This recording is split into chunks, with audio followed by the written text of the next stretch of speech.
Assalamu alaikum wa rahmatullahi wa barakatuhu. Gbogbo àwa Mùsùlùmí lápapọ̀ ní gbogbo àgbáyé. A kíra wa kú ọlá Jímọ̀ tèní. Ẹ̀mí wa tí Ọlọ́run fi sí, Ọlọ́run dá sí pẹ̀lú àlàáfíà àti ayọ̀. Láti lè jẹ́ ká lè pé súnà Nábì tèní kó dákun kó jọ. Kó túbọ̀ jẹ́ kí a ṣe púpọ̀ láyé. Bá Nábì ti sọ kalẹ̀ yí pé man ata'ani dakhala al-janna. Ẹni bá tẹ̀lé súnà mi Nábì, aljanna ó rọrùn fún láti wọ̀. Gbogbo irúfẹ́ wa bẹ́ẹ̀ náà tá a sọ Jímọ̀ di ẹ̀tọ́ fúnra wa, tá a tún ṣe dáadáa ń bẹ̀, á dùn bẹ̀, àlùbáríkà bẹ̀, Ọlọ́run kò fi kárí ẹnì kankan wa. Àlékún ìyọ́nú Ọlọ́run náà bákan náà àti ìdẹ̀ra rẹ̀ kó máa bẹ lórí ẹnì kankan wa, àtọkùnrin àtobìnrin àtọmọdé àtàgbà ní gbogbo àgbáyé. Gbogbo ìwọ tó bá fídíò yìí pàdé náà tó tún lè fi ṣàǹfààní fọ́mọ ìyá rẹ̀ náà bákan náà ní gbogbo àgbáyé, pàápàá jùlọ gbogbo àwa Mùsùlùmí. Ọlọ́run kó dákun kó ṣàlékún ẹnì kankan wa nínú oore, kó má fi wálẹ̀ láíláí.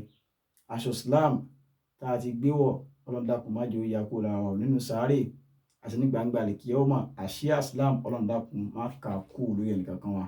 Wala hawla wala quwwata illa billahi al-aliyyil azim. Ẹni tí a kò fẹ́ fi kọ́ra wa lẹ́kọ̀ọ́ tí ó máa jẹ́ reminder, tí ó máa jẹ́ ìrántí, òun náà ni wípé àwọn Yorùbá wọ́n á máa ní àpọ̀jù nǹkan kì í nítumọ̀. Gẹ́gẹ́ bá àwọn olóyìnbó sọ wípé too much of everything is meaningless. Kárí nǹkan ṣe ìfi máa ń jẹ́ àǹfààní nínú ìṣẹ̀mí ọmọ ènìyàn ni.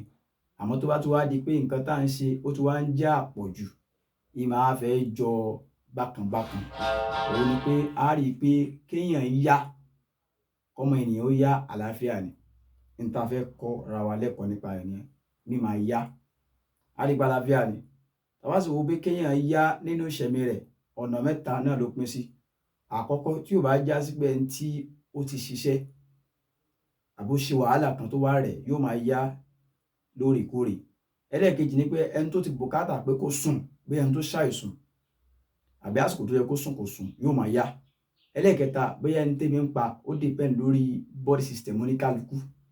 Ní tá a fẹ́ kọ́ra wa lẹ́kọ̀ọ́ ni pé Ọlọ́run sọ fún wa nínú Al-Qur'an, a'udhu billahi minash shaitanir rajim, bismillahir rahmanir rahim.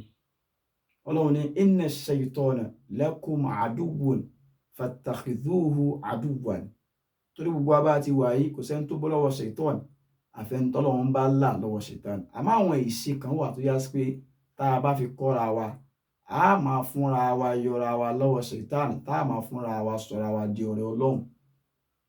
Ìyẹn túmọ̀ sí pé ẹ dákun gbogbo àwa Mùsùlùmí tàbí gbogbo ẹnì kankan wa náà ni, tá a bá ti ń ya, ẹ jẹ́ á máa gbìyànjú ká máa fọwọ́ bẹnu. Kódà ìwọ tọ́wọ́ rẹ ò bá lè dẹnu pé ó ń ṣe nǹkan lọ́wọ́, gbìyànjú bó jẹ́ pé handkerchief tàbí kẹ̀kọ́ kóra rẹ níjànú. Yíyá tẹ́lẹ̀ mi ò yá, yóò over yá. Àwọn ẹlẹ́kọ̀ọ́ wọ́n sì kọ́ wa lẹ́kọ̀ọ́, wọ́n ní téèyàn bá yá tó bá pọ̀jù ńgbà míì, ó ń túmọ̀ sí spiritual attack. Kò sí ní tá a sì máa fa àwọn nǹkan báyìí, àpọ̀jù wípé àwọn ẹ̀mí tí ò da ó ti wọra nù. Ànábì ló wá kọ́ wa lẹ́kọ̀ọ́, Ànábì Muhammad sallallahu alayhi wa sallam. Ànábì ní at-tatha'ubu minash shaitan. Kéèyàn máa yá nínú irinṣẹ́ tí ṣètánì fi máa ń penetrate nínú ìṣẹ̀mí ọmọ ènìyàn ni. Nítorí fa idha tatha'aba ahadukum falyaruddahu mastata'a. Ànábì ló wá kọ́ wa lẹ́kọ̀ọ́ pé tọkọ̀kan yín tẹ́ bá ti yá, pé ẹ bùkátà sóhun àbí nǹkan kan ṣe yín tó wá ṣe pé kẹ́ ẹ yá. Ànábì ní ẹ tètè mọ bẹ́ẹ̀ ṣe cover ẹnu yín lẹ́sẹ̀kẹsẹ̀. Nítorí pé kí ni o? Idha ahadakum qala, tí ọ̀kọ̀ọ̀kan yín tó bá sọ pé ha, dọ̀híkà ṣaitan. Ṣètánì máa ń fìyàn ṣe ẹ̀yẹ ni. So kí ṣètánì máa fìyàn ṣe ẹ̀yẹ ní gbogbo ìgbà, nǹkan yẹn ti ń bí nǹkan míì sínú ìṣẹ̀mí ọmọ ènìyàn. So ẹ dákun, ẹ já wò ó ṣe, àtàwa ni, àwọn ọmọ wa ni, àbẹ́ni tó bá ń yá nítòsí wa, ẹ dákun ẹ já máa gbìyànjú láti máa cover ẹnu.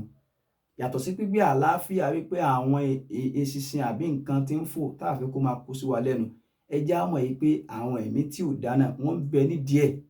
Káwa náà lè kóra wa níjànú kúrò níbi tí ó máa fa wàhálà tàbí dààmú àbí tí ó máa bí pé ká má sùn dáadáa. Ká máa ní ó dàbí èèyàn ní attack bákan. Gbogbo àwọn ẹ̀kọ́ yìí náà nínú àwọn tí a máa mójútó tá Nábì ti sọ di rọrùn fún wa nínú Ìsìlámù ni, tí ò mú pé a mú nǹkan míì pẹ̀lẹ́sìn. Kódà kódà kó jẹ́ pàlà àwọn ẹ̀kọ́ yìí náà tá nẹ́bì ti fi kalẹ̀ fún wa pẹ̀lú àwọn orúkọ ọlọ́run náà ó tó wa ká fi gbáyé nínú ìṣẹ̀mí wa ó sì tó wa ká fi ṣe ìrọ̀rùn ọlọ́run tó ti fi ìsìláàmù tó ti fi rán nìkankan wa lọ́rùn ọlọ́run kó má fi wálẹ̀ láéláé àánú ọlọ́run ìkẹ́ rẹ̀ kó má jẹ́ ojú alẹ́ wa wala ma sha Allahu la quwwata illa billah ẹjá gbìyànjú ká ṣí ẹ̀rẹ̀ sáwọn olólùfẹ́ wa kó máa jẹ́ àǹfààní ní gbogbo àgbáyé ọlọ́run kí ó wà pẹ̀lú ẹnìkankan wa salamullahi alaykum ajma'in.